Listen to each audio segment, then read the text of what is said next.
What's up guys, Steven from TMC. The Mavic Air, the original one. Will this even cut it in 2020?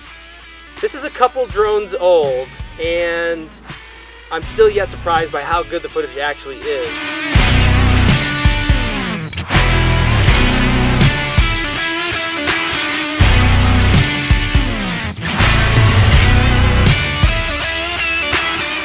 Whether you're vlogging, whether you're doing a landscape video, or chasing a car in the desert, the Mavic Air can really do it.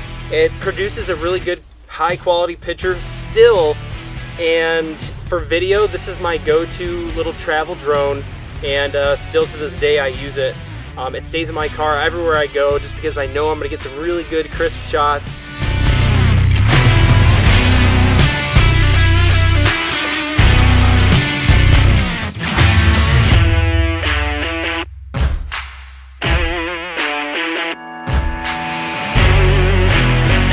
Thanks again for watching guys. We're always pushing the limits of these things, so you're gonna get to see a lot more like actual work of what we do with all of our equipment. I think you guys would definitely like it and help us continue to grow.